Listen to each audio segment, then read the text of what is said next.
Assalamualaikum warahmatullahi wabarakatuh. Hari ini kita akan membahas tentang PPH 22 bersama saya Iskandar Zulkarnain sebagai dosen pengampu perpajakan.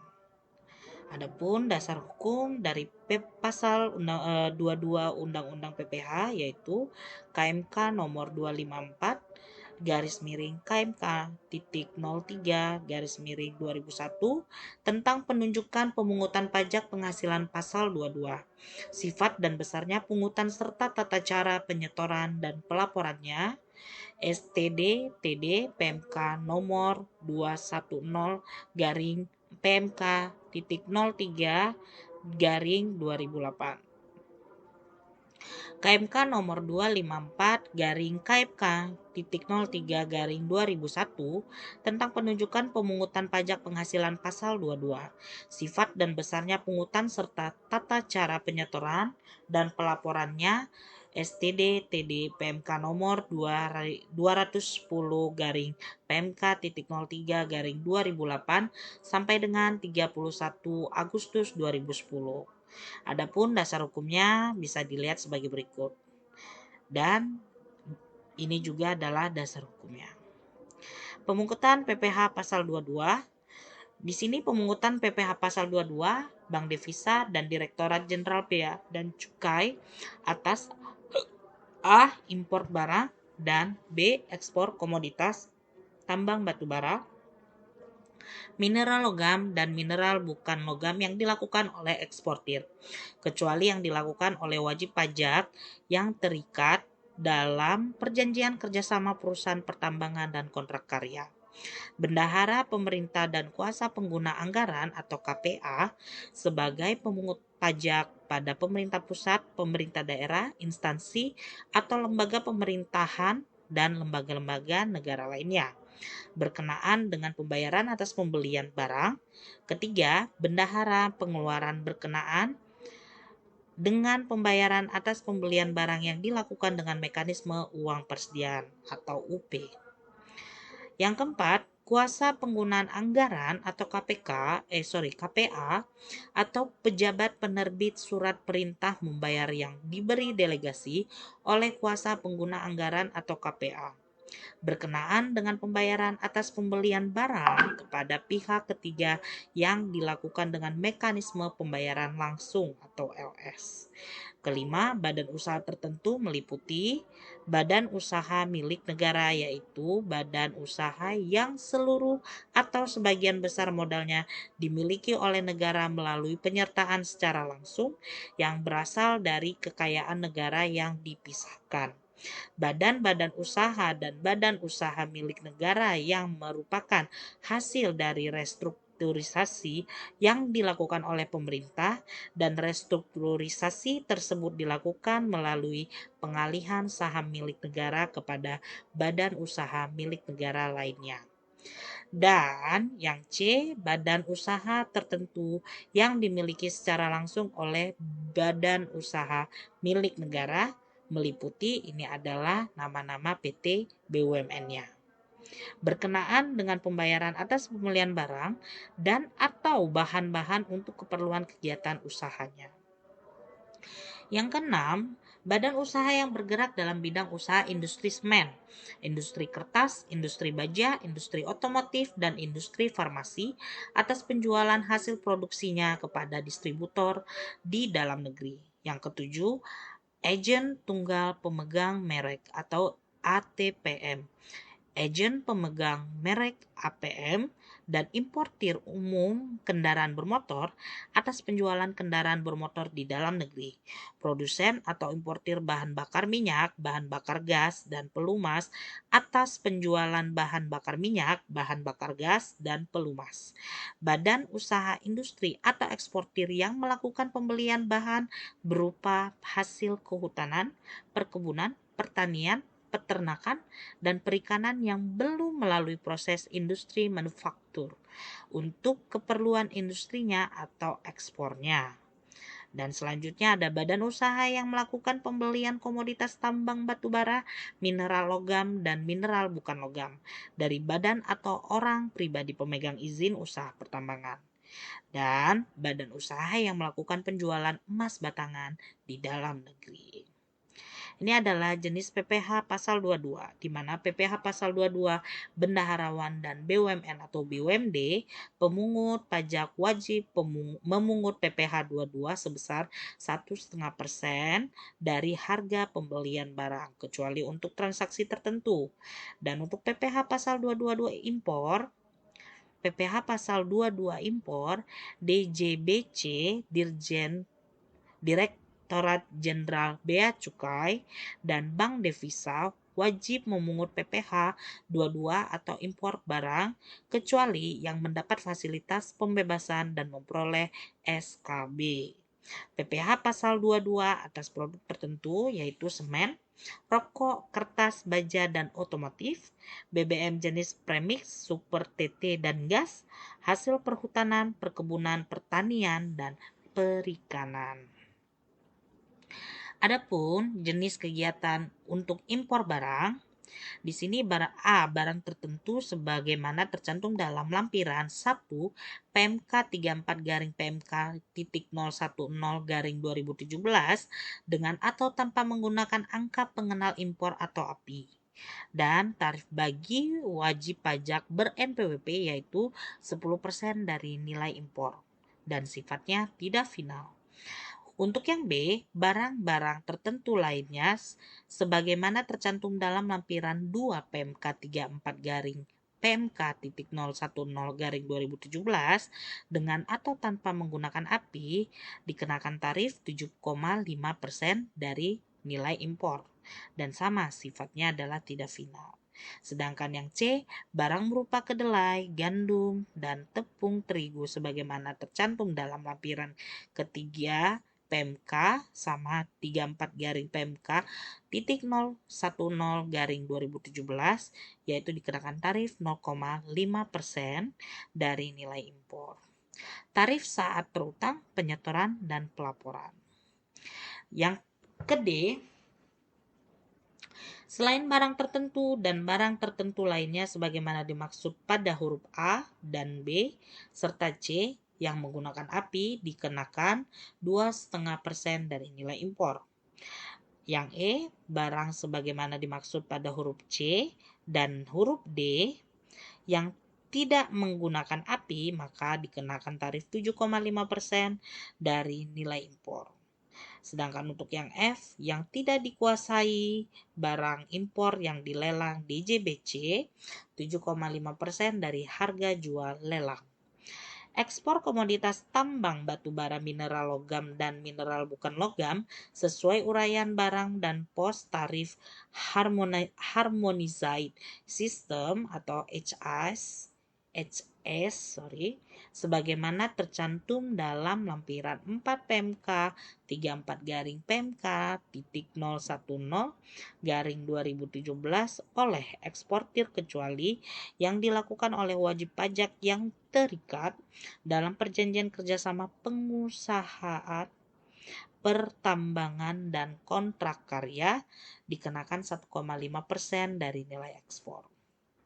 Yang kedua, pembelian barang oleh bendaharawan pemerintah, bendahara pengeluaran kuasa pengguna anggaran KPA, dan BUMN atau BUMD dikenakan tarif 1,5% dari harga pembelian tidak termasuk PPN dan sifatnya tidak final. Yang ketiga, penjualan barang produksi untuk industri semen dikenakan tarif 0,25% dari DPP PPN dan industri kertas dikenakan tarif 0,1% dari DPP PPN dan industri baja dikenakan 0,3% dari DPP PPN, industri otomotif 0,45% dari DPP PPN dan industri farmasi dikenakan tarif 0,3% dari DPP PPN dan semuanya bersifat tidak final. Begitu juga dengan penjualan kendaraan bermotor di dalam negeri oleh agen tunggal pemegang merek atau ATPM, agen pemegang merek atau APM, dikenakan tarif 0,45% dari DPP PPN. Untuk yang nomor 4, penjualan barang produksi oleh produsen atau importir BBM, gas dan pelumas atau penjualan BBM, gas dan pelumas. Di sini adapun untuk SPBU swasta presentasi dari penjualan non PPN dan SPBU Pertamina presentasi dari penjualan non PPN. Bisa dilihat perbedaannya baik premium, solar, premix atau super TT, minyak tanah, gas LPG, dan pelumas. Dan sifatnya penyerahan kepada agen bersifat final.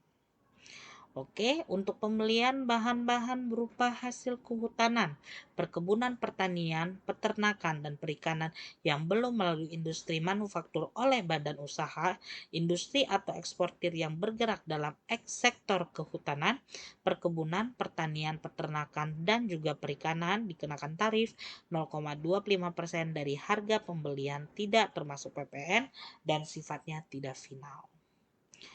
Dan masih ada lagi di nomor 6 pembelian batubara, mineral, logam dan mineral bukan logam dari badan atau orang pribadi pemegang izin usaha pertambangan oleh industri atau badan usaha. Dikenakan tarif 1,5% dari harga pembelian tidak termasuk PPN dan sifatnya tidak final. Dan yang ketujuh, penjualan emas batangan oleh badan usaha yang memproduksi emas batangan, termasuk yang memproduksi melalui pihak ketiga. Dikenakan tarif 0,45% dari harga jual emas batangan. Sama sifatnya tidak final. Dan yang terakhir, nomor 8, penjualan barang yang tergolong sangat mewah. A. Pesawat terbang pribadi dan helikopter pribadi. B. Kapal pesiar, yacht, dan sejenisnya. C. Rumah beserta tanahnya dengan harga jual atau harga pengalihannya lebih dari 5 miliar atau luas bangunan lebih dari 400 meter persegi. Maka tarifnya dikenakan 5% dari harga jual tidak termasuk PPN dan PPNBM dan sifatnya juga tidak final. Ini adalah contoh-contoh perhitungan yang berhubungan dengan PPh 22. PT Cendrawasih mengimpor bahan baku dengan nilai impor CIF plus bea masuk dan pungutan pabean lainnya sebesar 500 juta di tahun 2021, di mana DPP sama dengan 500 juta. PPh pasal 22 yaitu 2,5%, 12.500.000 dan PPN 10%-nya adalah 50 juta. Maka totalnya adalah 562.500.000. Jurnalnya adalah pembelian di debit 500 juta, PPN masukkan di debit 50 juta, UMPPH pasal 22 di debit 12.500.000 dan kasbank menjadi 562.500.000 rupiah. Di sini ada mention tahun 2021, maka PPN yang digunakan masih menggunakan 10%. Sebagai pengetahuan bersama, semenjak April 2022 PPN kita sudah dikenakan di 11%. Contoh, bendaharawan pemerintah melakukan pembelian komputer kepada PT ABC seharga Rp33.300.000 termasuk PPN di tahun 2022 Mei. Maka DPP-nya adalah 100 dibagi 111 dikali 33.300.000 sama dengan 30 juta. PPh pasal 22 1,5% kali DPP yaitu 450.000. Mohon maaf, PPN ini harusnya di bawah sama dengan garis PPh dan DPP, maka di sini harusnya PPN 11% dikali DPP adalah 33.300. Jadi jumlahnya adalah Rp33.750.000. PT ABC ini adalah jurnal untuk kas bank di debit 29.550.000, UMPPH pasal 22 yaitu 450.000 dan penjualan 30 juta rupiah di kredit. Sedangkan untuk bendaharawan pemerintah, investasi kantor 30 juta, beban PPN 3 juta, ini masih pakai yang 10% ya. Hutang PPh pasal 22 450.000, kas dan bank 29.550.000 dan hutang PPN 3 juta rupiah. Contoh lagi, penjualan obat oleh PT Kimia Farma Apotik kepada distributor PT Farma Tirta dengan rincian sebagai berikut. Harga jualnya itu 50 juta, potongan 2% kali harga jual sejuta, maka DPP-nya adalah 49 juta, PPN-nya 11% dari DPP, maka 5 juta 390 ribu. Ini berarti sudah di tahun 2022 di atas bulan April. PPh pasal 22 0,3% kali DPP yaitu 147.000. Maka totalnya adalah 54.537.000 rupiah. Ada lagi contoh tahun 2021 PT SPA SPBU melakukan pembelian premium dari Pertamina dengan harga beli 100 juta, harga jual dari Pertamina 104 juta 75.833 dari harga beli 100 juta, PPN-nya adalah 10% harga jual 10 juta 10.407.583, PBBKB 5% kali harga jual 5.203.792, maka PPh pasal 22 0,25% dari dikali harga jual yaitu 260.190.000, maka semuanya di total menjadi 115.871.564.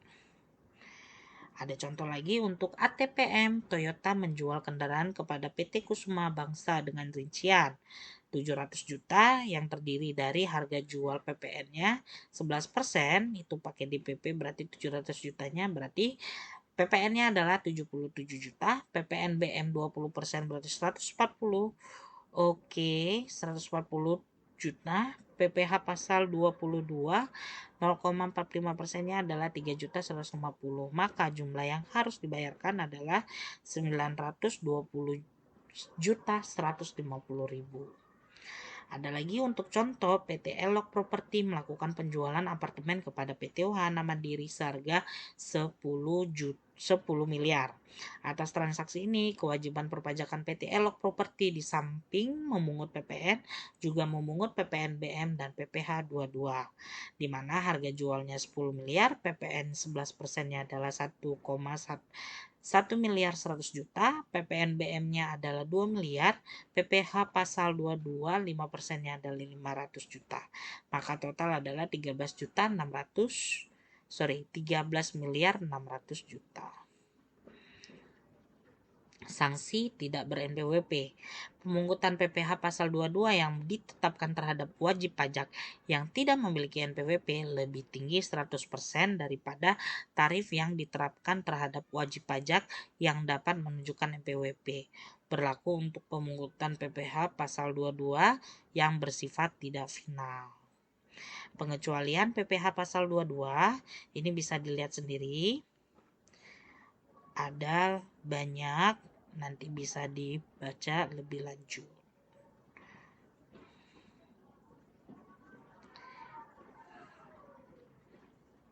Oke. Dan semua diatur oleh DJBC, Direktorat Jenderal Bea Cukai dan atau Direktorat Jenderal Pajak. Oke. Maka berakhirlah materi kita untuk di PPh 22. Saya harap mudah-mudahan bisa memahami untuk semuanya, dan saya ucapkan wabillahi taufiq wal hidayah. Wassalamualaikum warahmatullahi wabarakatuh.